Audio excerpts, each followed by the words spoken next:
Hop, du coup, moi, là, c'est après manger, donc je vais vous raconter un peu mon histoire dans les outils SaaS. Et au final, est-ce que c'est un Eldorado comme tout le monde se tend à le dire, ou un mirage? On va voir un peu les différentes choses. Pour ceux qui ne me connaissent pas, je suis un consultant de base, je suis un consultant SEO avec un très très gros attrait pour le spin. Donc, j'ai fait beaucoup de spin, beaucoup de prestats ou pour mes sites perso.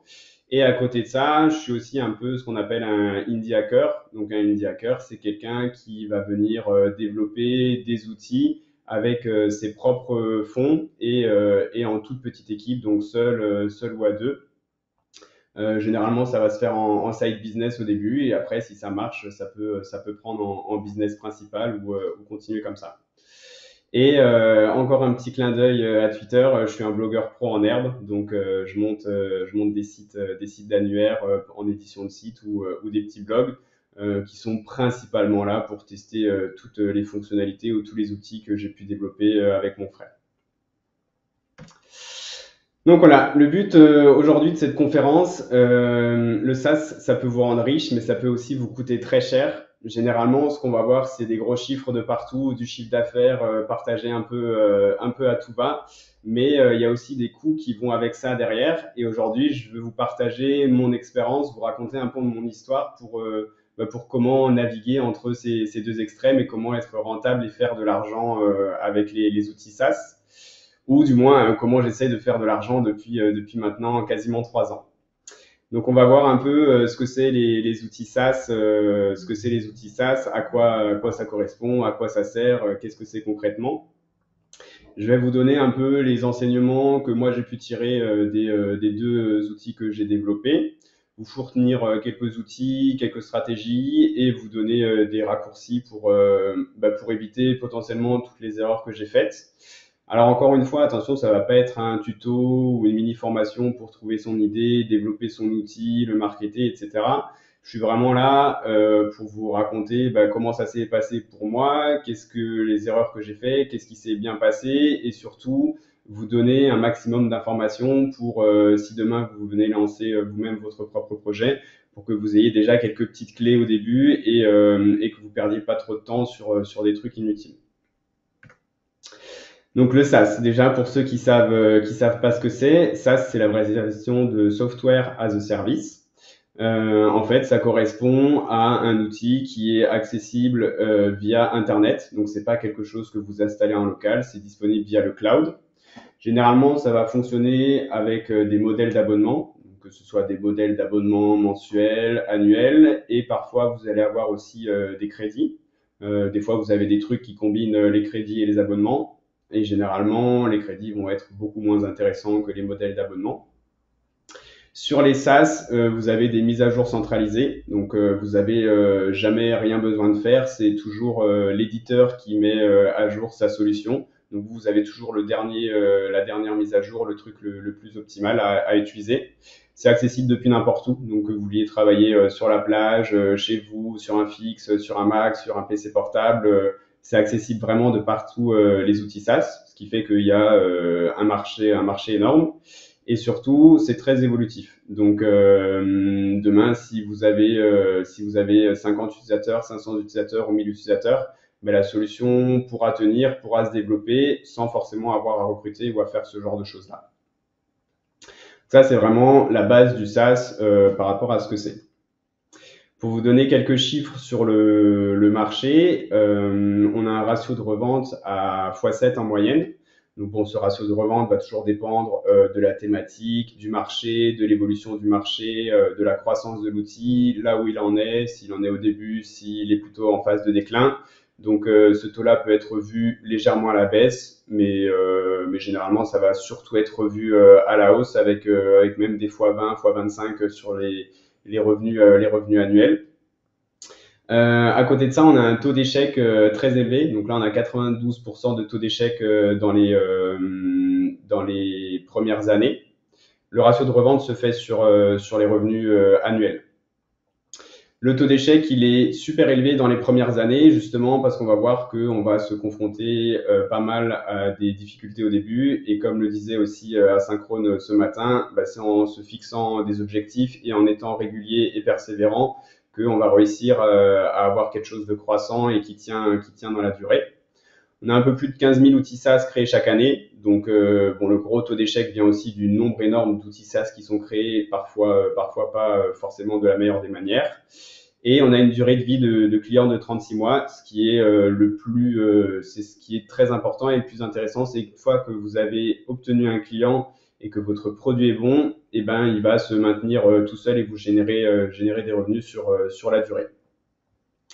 Ça, c'est vraiment pour vous montrer qu'il y a des grosses opportunités dans les SaaS, il y a des gros leviers, des gros facteurs et des gros revenus, mais il y a aussi beaucoup de taux d'échec.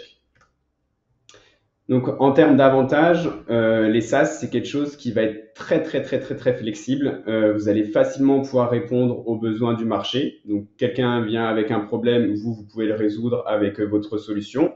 Et si demain votre solution ou le problème évolue, vous pouvez facilement vous rediriger vers une autre solution ou adapter ce que vous avez fait pour répondre à d'autres choses.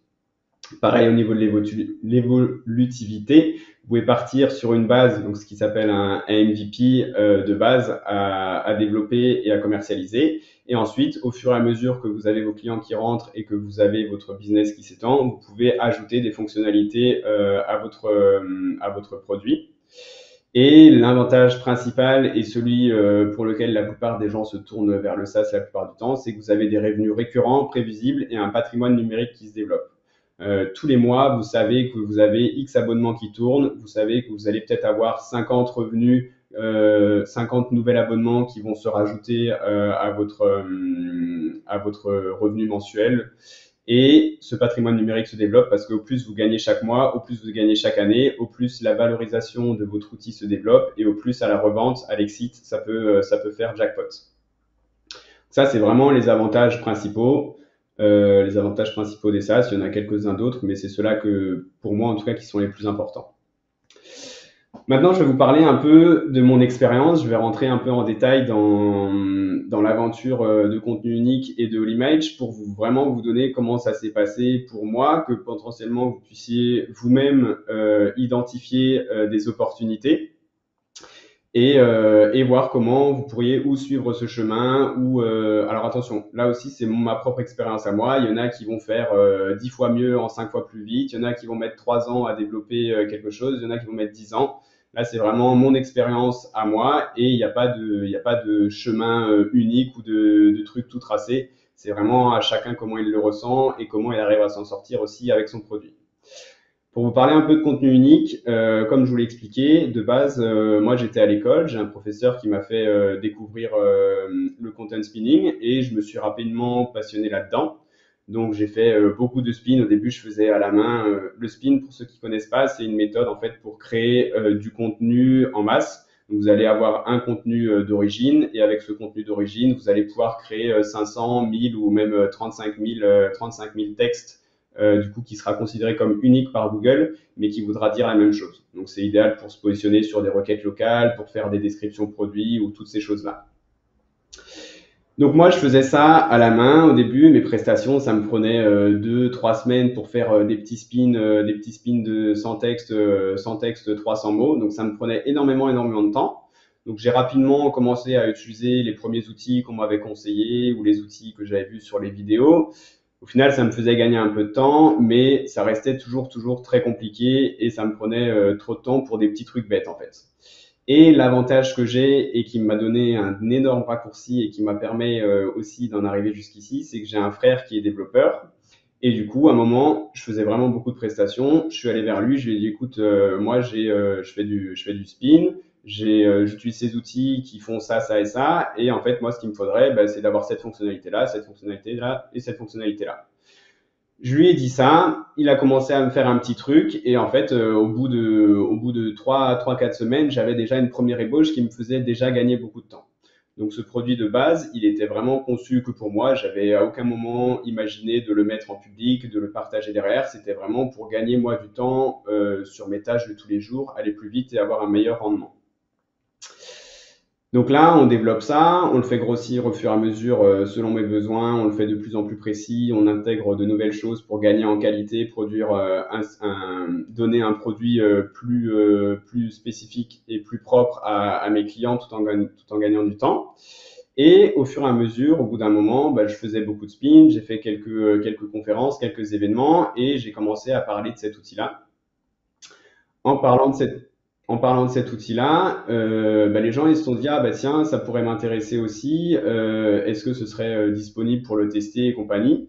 Et c'est vraiment là où je suis rentré dans l'univers du SaaS ou dans le monde du SaaS où à partir de mon besoin à moi, il y avait d'autres personnes qui avaient ce besoin et au final ça pouvait être un produit qui pouvait être commercialisable. Donc là, mon frère, il a commencé à développer tout ce qui était les abonnements, les inscriptions, les accès et compagnie. Et du coup, on a eu notre première version de l'outil qui était partageable et accessible par d'autres personnes. À savoir qu'à ce moment-là, on était en version très bêta et en mode gratuit. Et ce laps de temps nous a pris environ, je dirais environ 6 mois. 6 mois, 6-8 mois de développement. Sachant que voilà, l'outil était un petit peu complexe sur certaines parties, mais on était déjà à 6-8 mois de développement avant de commencer à en parler et d'avoir les premiers accès. Donc là, on a commencé, on a eu les premiers retours clients, on a eu tous les bugs, on a eu les demandes de fonctionnalités, etc. Donc on arrivait dans le moment où notre SaaS commence à faire sa petite vie et commence à se développer. Et au bout d'un moment, j'ai eu de plus en plus de questions. Tiens, moi, j'ai que 1, 2, 3 ou 4 textes à réécrire. Est-ce que ton outil est bien? Et je disais, non, au final, moi, mon outil, c'est que pour les gros besoins. Et du coup, une fois, deux fois cette demande, trois fois, tiens, j'ai un texte, j'aimerais juste le réécrire une fois pour le rendre unique, 4 fois, 5 fois. Et à ce moment-là, on s'est dit, il y a un truc à faire, on a beaucoup de demandes, ça serait cool si on pouvait avoir un mode où on pouvait réécrire en un clic n'importe quel contenu pour le rendre unique. C'est comme ça qu'on a développé la deuxième fonctionnalité de contenu unique qui est de la réécriture rapide. Et au final, donc là, c'est le virage à 90 degrés que vous pouvez voir ici. C'est l'ajout d'une fonctionnalité qui n'était pas du tout prévue de base, qu'on n'avait pas du tout pensé et qui a été beaucoup demandée par les utilisateurs. Donc, on l'a implémenté, on l'a mis en production, on a commencé à faire des crédits là-dessus et à gagner de l'argent là-dessus. Donc ça, c'était avant que ChatGPT existe même quasiment. Avant tout ça, donc c'était cool, on avait la belle vie, on avait un produit qui tournait bien et on avait un produit qui tournait bien, qui marchait bien, qui faisait des résultats en référencement naturel où les utilisateurs étaient contents et qui nous rapportait de l'argent. Et après, on a un petit peu déconné, c'est-à-dire que dès que quelqu'un nous donnait une idée, nous, ce qu'on faisait, c'est qu'en 2 semaines, en 2 ou 3 semaines, on venait l'intégrer. Donc là, le virage à 90 degrés, il est arrivé à peu près 12 mois, 9, 10, 11 mois après le début du développement initial. Et une fois que ça s'est été développé, quand on a déconné, je dirais que c'est 13e mois à peu près, au bout d'un an, où on avait une demande de fonctionnalité. Dans les 2 semaines ou dans les 3 semaines, on voulait que ce soit intégré.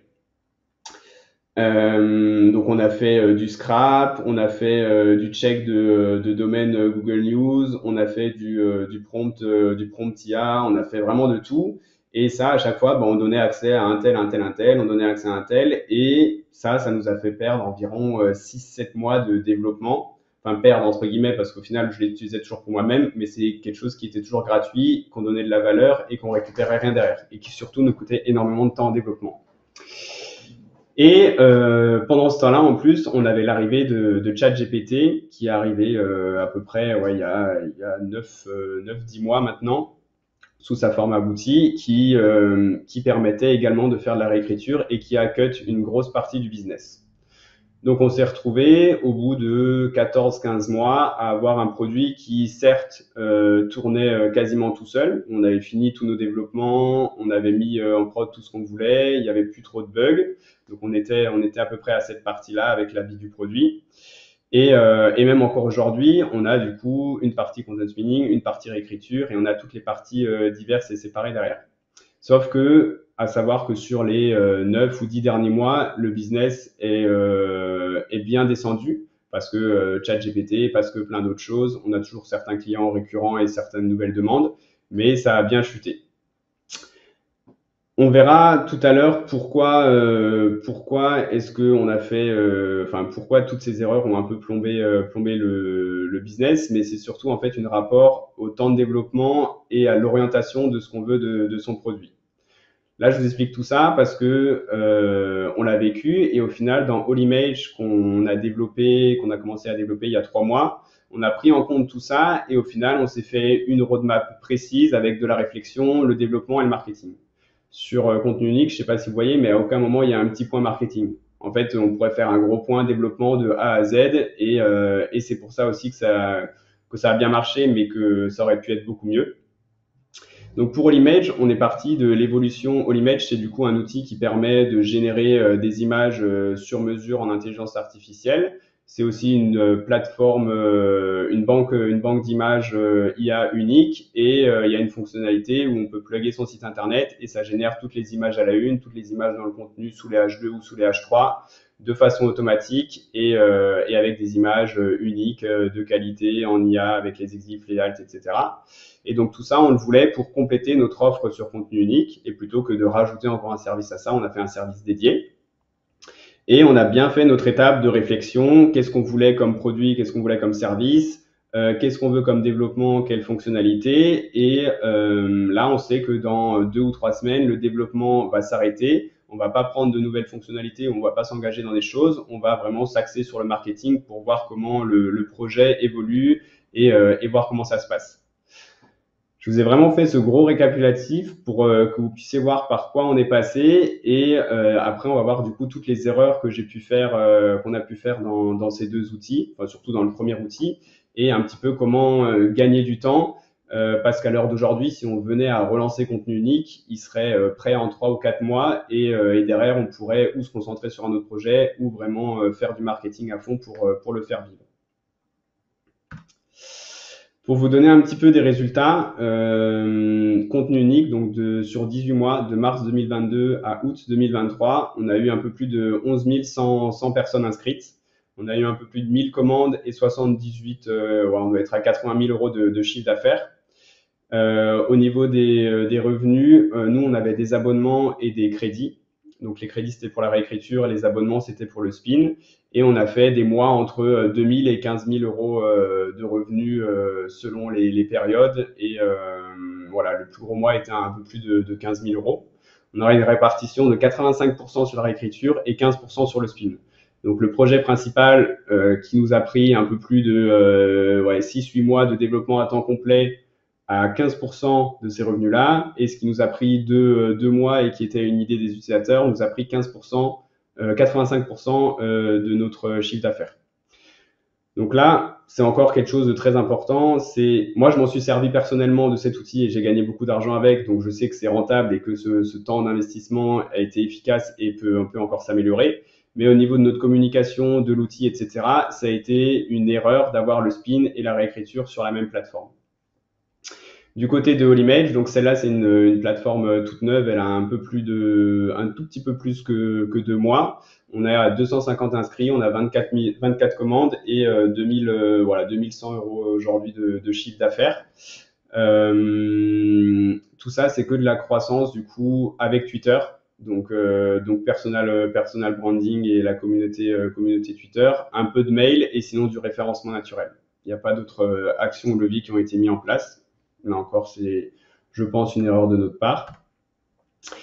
Donc voilà, là, si je veux vendre de la formation et si tout le monde veut être content, je m'arrête à là. Je fais un petit titre, devenez riche en 3 mois sans savoir coder grâce au SaaS. Faites 80 000 euros en 1 an et en 1 an et demi, ou voire moins si vous êtes bien optimisé.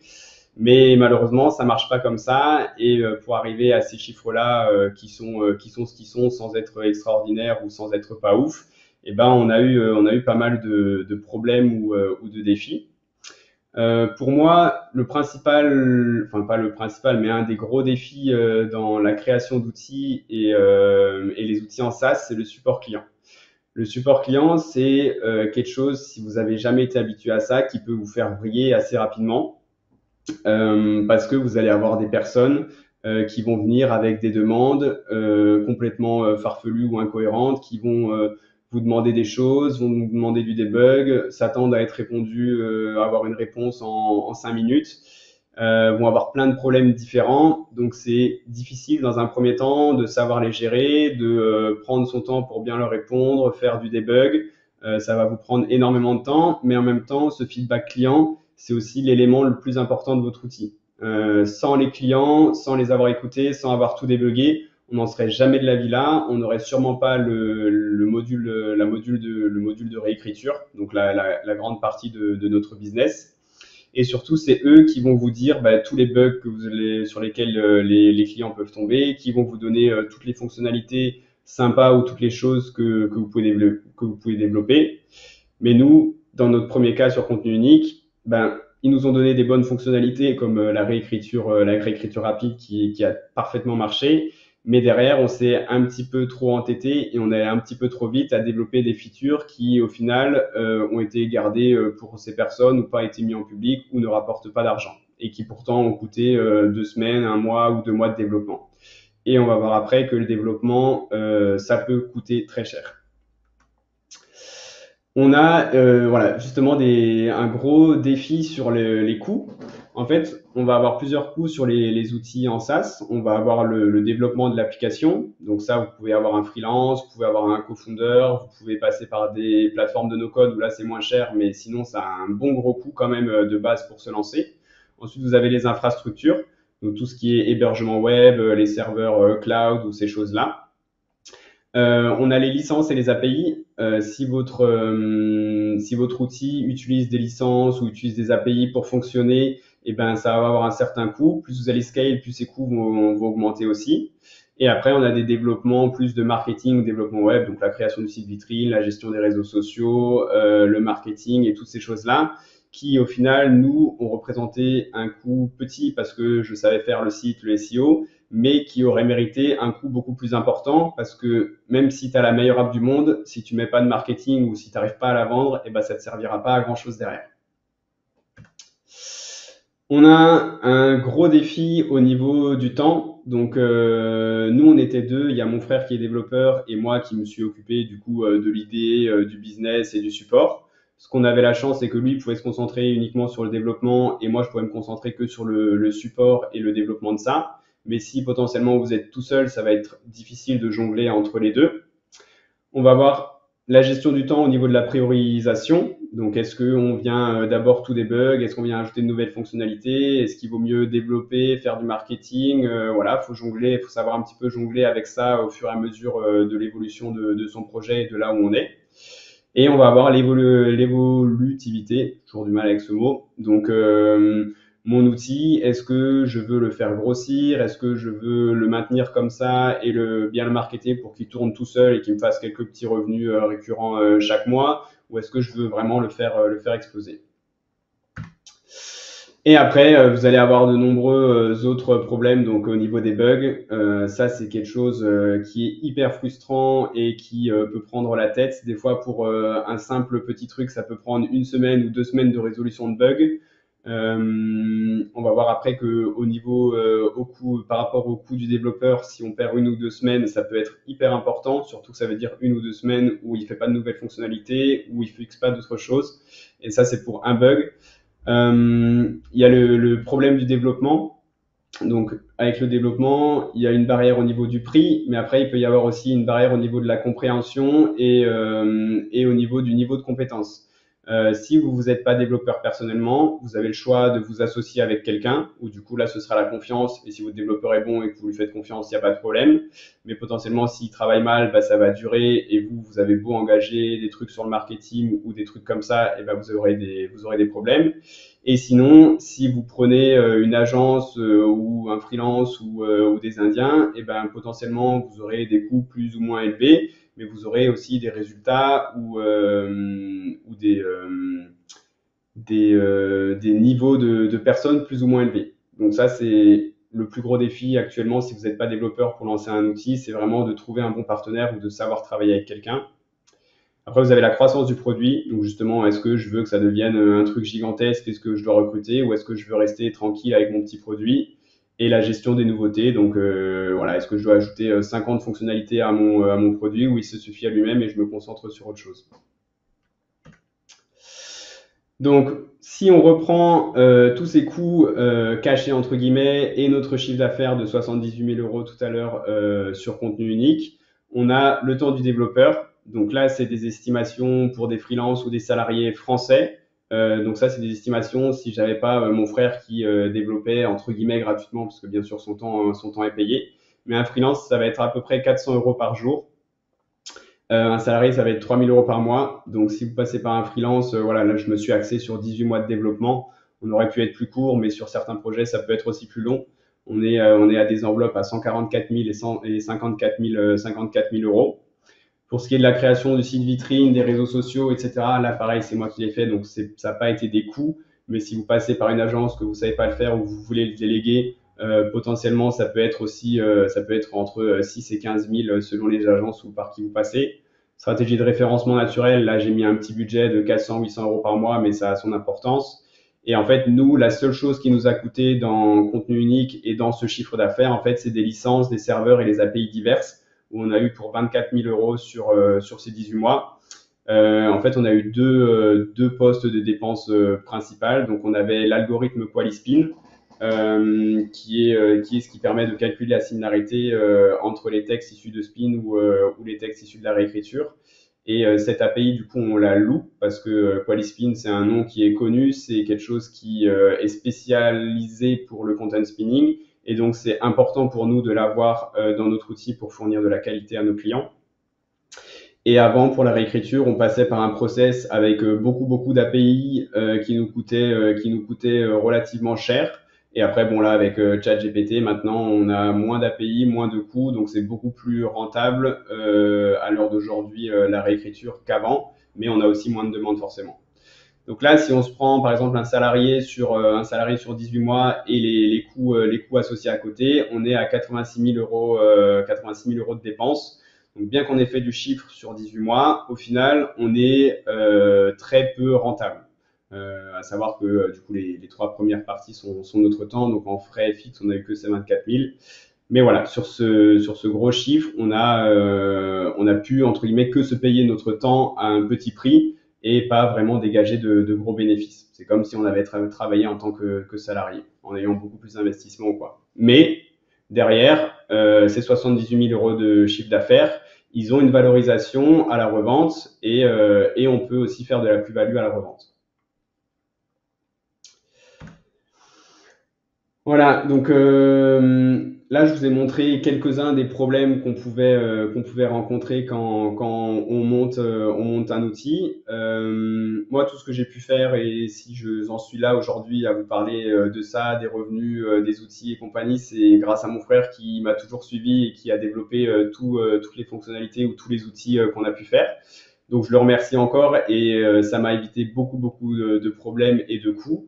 Maintenant, comme dit, si vous n'avez pas un développeur, vous avez ou la solution du no-code. Donc le no-code, c'est des plateformes qui vous permettent de lancer votre outil SaaS sans savoir coder. Donc c'est un peu à la Zeno, à la Make, vous faites des liaisons, vous faites des trucs, ça vous fait une interface. Donc, vous avez Adalo, Bubble, Webflow, WeWeb, vous en avez plein qui sont disponibles. Vous pouvez les utiliser pour faire une première version de votre outil ou même pour faire une version aboutie, de commencer à vendre comme ça. Et une fois que vous voyez que votre idée est attractive et qu'elle vous rapporte de l'argent, à ce moment-là, ensuite, vous préparez un cahier des charges, vous envoyez ça à un développeur, vous faites vos devis et vous envoyez ça à un développement un peu plus important. Et sinon, voilà, donc si vous passez pas par des plateformes de code, comme je vous l'ai indiqué, donc vous pouvez passer par un freelance. Donc là, je vous donnerai à la fin, mais vous avez Malte, Coder ou les compagnies. Vous pouvez trouver un partenaire aussi, c'est ce qui se fait beaucoup. Donc si vous êtes marketeur, vous pouvez trouver un partenaire développeur pour faire moitié-moitié sur votre projet et lancer ça. Mais voilà, toute solution a ses avantages, ses inconvénients, que ce soit au niveau du prix, de la confiance et performance, de la rapidité. Mais sachez que s'il y a un truc que je retiens sur les outils SaaS, c'est que le temps de développement, c'est de l'or et c'est le plus important, je dirais, en tant qu'éditeur. Et juste après vient le marketing. Donc là, On a vu un peu les avantages, on a vu un peu ce qui pouvait poser problème et je vais vous donner quelques raccourcis, quelques tips que moi j'aurais potentiellement bien aimé avoir avant de commencer toute cette aventure et qui permet de gagner du temps, de prendre un petit peu des raccourcis. La première chose, c'est ne pas se concentrer que sur le développement, bien que c'est la chose la plus importante de base. Nous, si on s'était arrêté de développer il y a 6 mois ou il y a 9 mois sur contenu unique et qu'on s'était concentré sur le marketing, le SEO, les ads, le mailing, le call DM et compagnie, je pense que le chiffre de 78 000 serait bien plus élevé que ce qu'il l'est aujourd'hui. Mais on s'est un petit peu entêté, on s'est même beaucoup entêté dans le développement de fonctionnalités qui servaient potentiellement à 2 personnes, qui ne servaient à rien, où on a perdu énormément de temps. Si j'avais dû payer un développeur, je pense que je ne l'aurais pas fait ou je me serais rendu compte que c'était du temps perdu et de l'argent perdu. Là, comme c'était entre guillemets développement illimité, et ben ça passait plus facilement.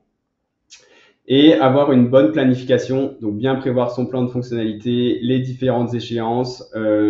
Les SaaS, c'est même là, moi, avoir un retour sur 2 ans, ça reste très court.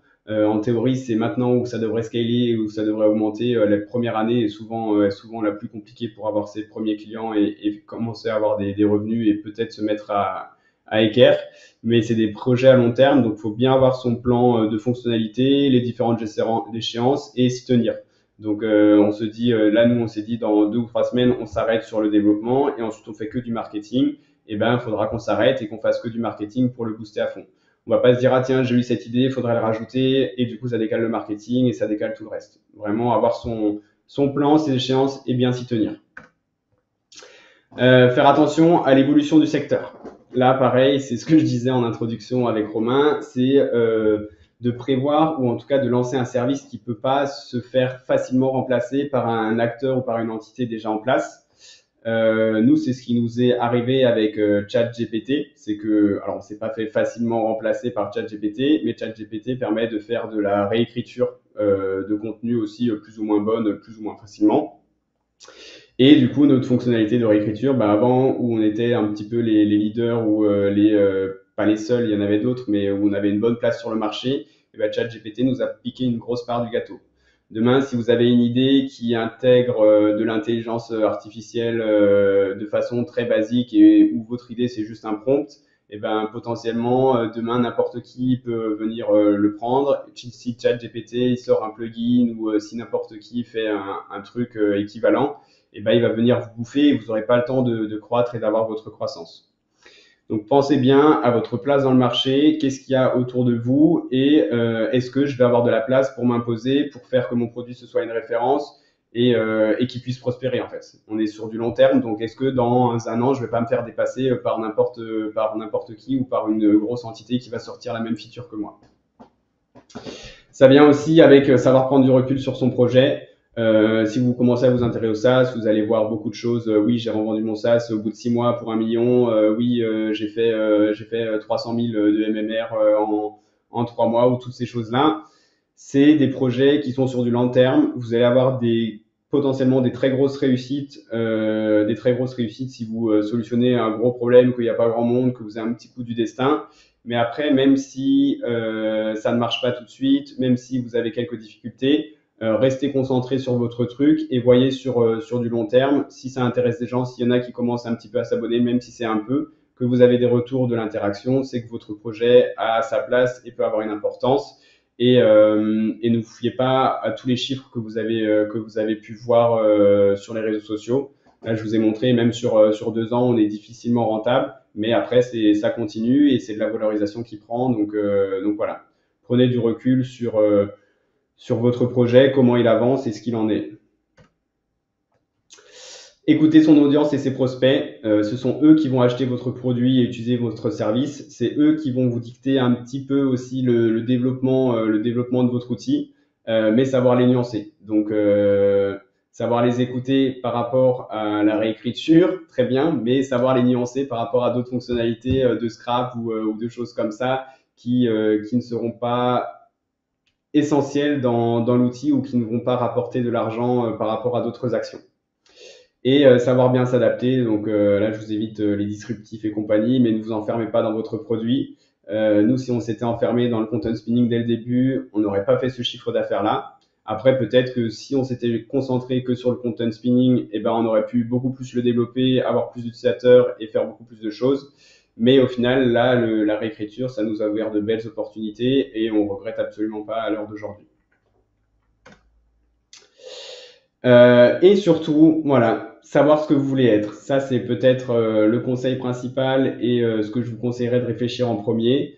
Ça a été la grosse question que je me suis posée depuis un an et demi, c'est est-ce que je veux être un indie hacker, donc quelqu'un qui développe des business à petite échelle avec une ou deux personnes, qui investit avec ses fonds propres et qui fait croître son truc, ou est-ce que vous voulez être une start-up, c'est-à-dire avoir des levées de fonds, avoir des salariés, avoir dépendre de certaines personnes, voilà. C'est une question qu'il faut potentiellement se poser avant. Après, ça peut toujours évoluer avec le business ou les choses comme ça. Mais moi, à l'heure d'aujourd'hui, mon but, c'est plutôt de rester sur des petits, moyens projets avec ma petite équipe, avec mes fonds, ne dépendre de personne et monter ça pour ensuite potentiellement les revendre ou alors les laisser tourner s'ils arrivent à tourner tout seuls et à faire de l'argent chaque mois. Mais demain, je veux pas avoir à faire de la levée de fonds, à devenir une jeune pousse ou des choses comme ça. Donc ça, c'est très important et c'est ce qui va vous guider potentiellement aussi dans votre aventure des SaaS. Quelques petites ressources. Je vous ai préparé un cahier des charges qui est accessible à cette adresse-là. Donc, c'est un modèle de cahier des charges en fait que vous pouvez remplir avec toutes vos et qui va vous donner un peu tout ce que vous devez insérer dans un cahier des charges pour avoir un devis depuis une agence ou depuis un freelance par rapport à ça.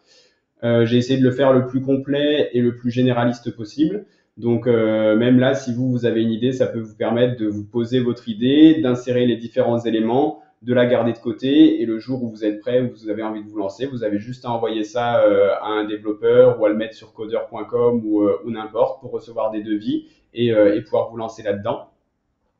Voilà, donc vous pouvez aller télécharger ça. Après, on a pour trouver un développeur, vous avez coder.com, vous avez malte.fr, où vous avez Y Combinator, Confounder Matching.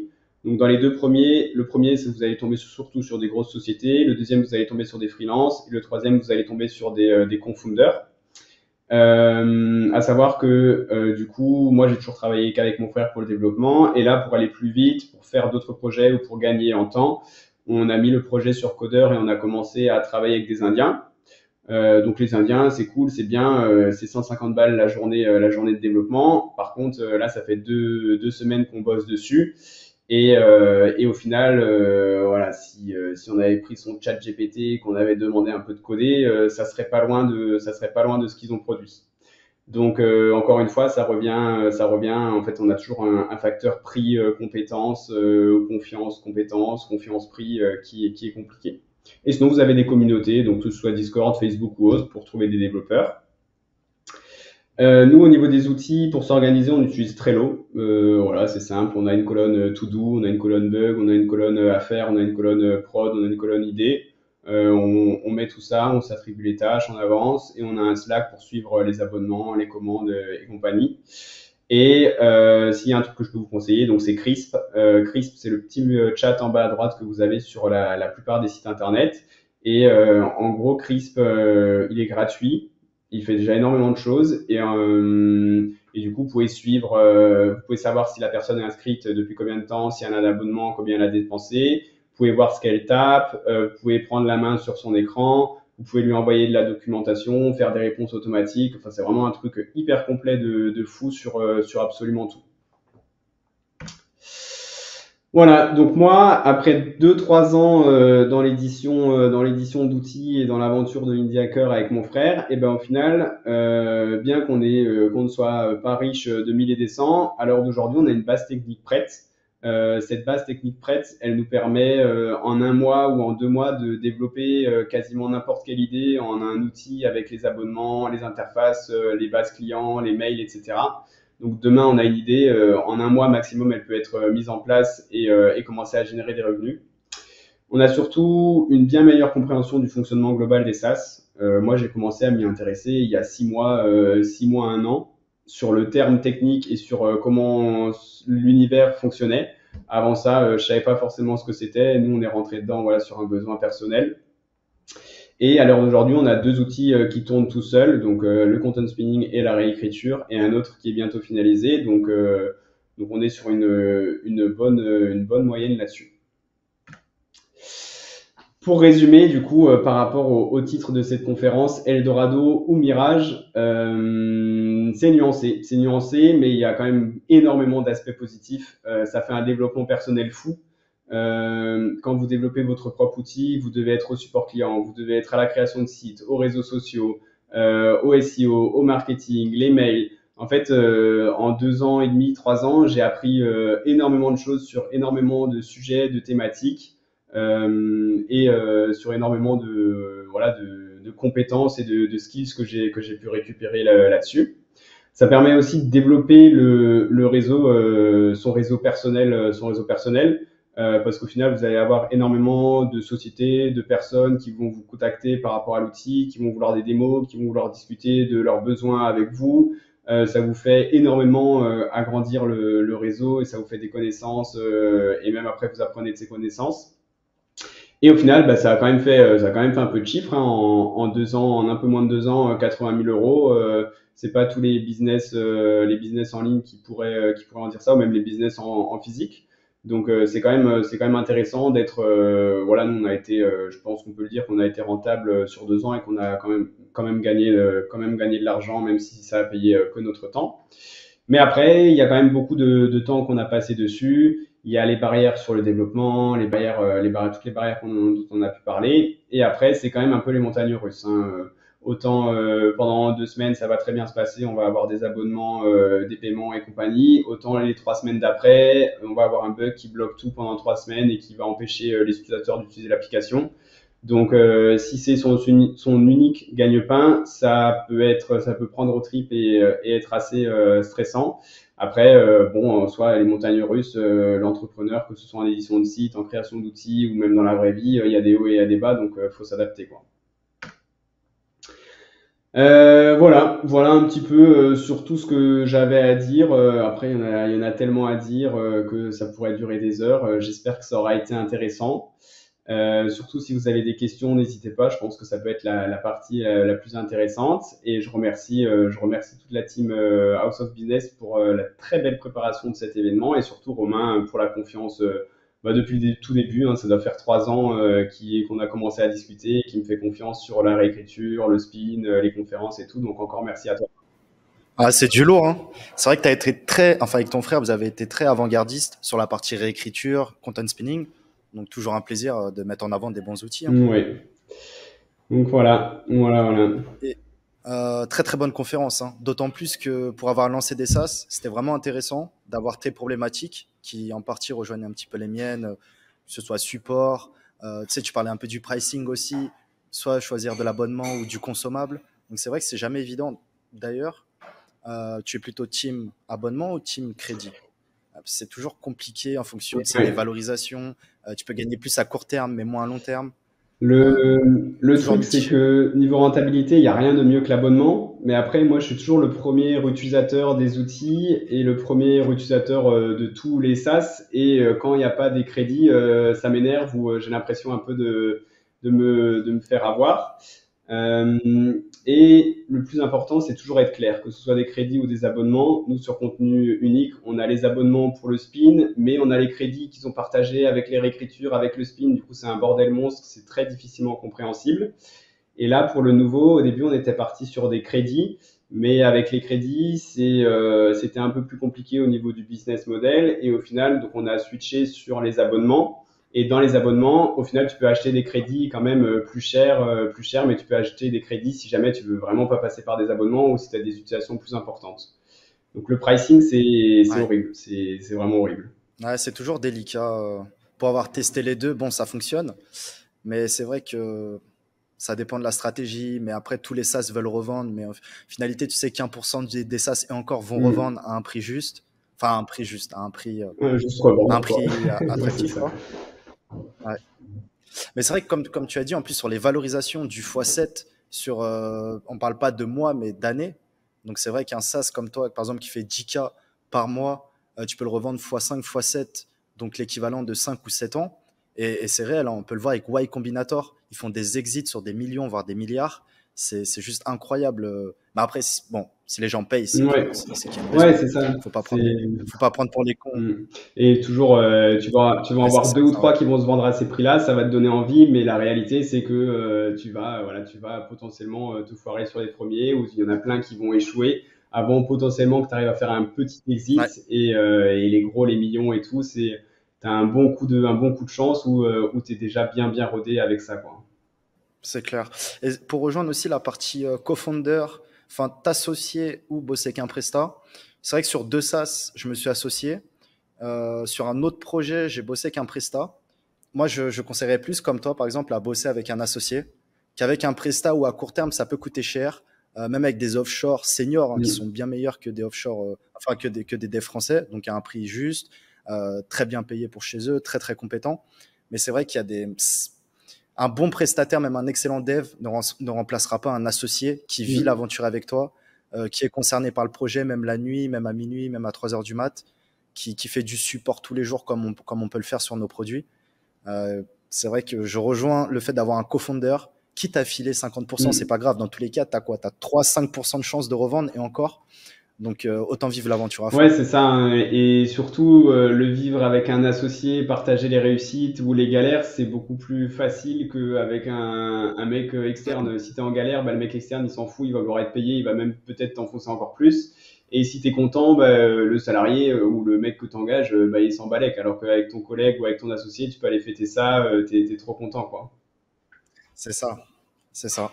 Après, c'est vrai, bon, quand tu as atteint un certain niveau, tu as déjà toute l'audience, tu as fait plein de sas. Bon, en soi, je comprends que donner 10-20% de parts qui vont représenter Mm. des millions, quand tu as déjà un nom dans le milieu, pour ceux qui ont déjà fait plein de sas, les mecs de chez Y Combinator ou autre, je comprends Après, que si t'es qu'ils veulent bon pas en forcément. SaaS, tu sais choisir tes devs et t'as pas peur de mettre un gros billet à Ouais, l'entrée. Donc, en soi, c'est un problème qui est pas vraiment un problème pour ceux qui sont c'est bons, ça. quoi. Ouais, complètement. Si tu as du financement, soit t'as un co-founder, soit tu as du financement Mm. derrière de ta poche ou en externe, quoi, c'est clair. T'as jamais pensé start un SaaS en anglais? Parce qu'on se met tous des barrières, moi le premier. Et je pense que quand tu l'as fait une fois d'internationaliser et que tu arrives vraiment à prendre des clients sur, par exemple, que 30% de tes clients viennent du marché étranger par rapport au marché français, je pense que ça te débloque pas mal de Mm. choses. Et tant que tu l'as pas fait, c'est compliqué. Je vais tenter de le faire et je voulais te poser cette question-là de comment ça se passe l'ouverture sur les autres marchés. Sur contenu unique, ça a été bah déjà c'était notre premier, c'était avec ma base d'audience et tout, donc c'était même pas venu à l'esprit, c'était développer l'outil comme ça, même si on aurait dû le faire par la suite.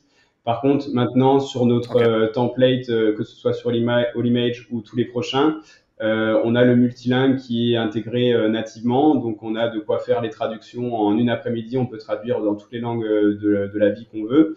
Et maintenant, vu que ça c'est traduisible dans toutes les langues, donc il y a le SEO qui va ramener, mais là le truc sur lequel je suis en ce moment, c'est trouver les portes d'accès au business, enfin les portes d'accès au marché espagnol, au marché anglais.